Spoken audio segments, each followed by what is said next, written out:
सालों पहले एक घंटाघर में टिंकू चिड़िया अपने माता पिता और 5 भाइयों के साथ रहती थी। टिंकू चिड़िया छोटी सी थी। उसके पंख मुलायम थे। उसकी माँ ने उसे घंटाघर की ताल पर चहकना सिखाया था। घंटाघर के पास ही एक घर था जिसमें पक्षियों से प्यार करने वाली एक महिला रहती थी। वह टिंकू चिड़िया और उसके परिवार के लिए रोज रोटी का टुकड़ा डालती थी। एक दिन वह बीमार पड़ गई और उसकी मौत हो गई। टिंकू चिड़िया और उसका पूरा परिवार उस औरत के खाने पर निर्भर था। अब उनके पास खाने के लिए कुछ नहीं था और न ही वो अपने लिए खान जुटाने के लिए कुछ करते हैं। एक दिन भूख से बेहाल होने पर टिंकू चिड़िया के पिता ने कीड़ों का शिकार करने का फैसला किया। काफी मेहनत करने के बाद उन्हें 3 कीड़े मिले जो परिवार के लिए काफी नहीं थे।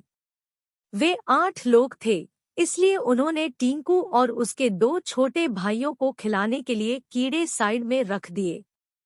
इधर खाने की तलाश में भटक रही टिंकू, उसके भाई और उसकी माँ ने एक घर की खिड़की में चोंच मारी ताकि कुछ मिल जाए, लेकिन कुछ नहीं मिला। उल्टा घर के मालिक ने उन पर राख फेंक दी, जिससे तीनों भूरे रंग के हो गए। उधर काफी तलाश करने के बाद टिंकू के पिता को एक ऐसी जगह मिली जहां काफी संख्या में कीड़े थे। उनके कई दिनों के खाने का इंतजाम हो चुका था। वह जब खुशी खुशी घर पहुंचा तो वहां कोई नहीं मिला। वह परेशान हो गया। तभी टिंकू चिड़िया, उसका भाई और माँ वापस लौटे तो पिता उन्हें पहचान नहीं पाए और गुस्से में उन्होंने सबको भगा दिया। टिंकू ने पिता को समझाने की काफी कोशिश की।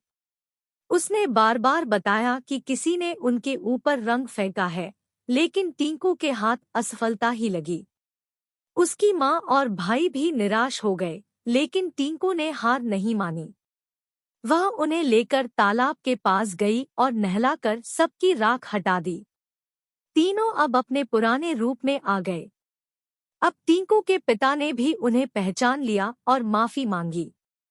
अब सब मिलकर खुशी खुशी एक साथ रहने लगे। उनके पास खाने की भी कमी नहीं थी। कहानी से सीख, कभी भी किसी पर पूरी तरह निर्भर नहीं रहना चाहिए। इंसान को खुद मेहनत करके अपनी जरूरत की चीजों को जुटाना चाहिए।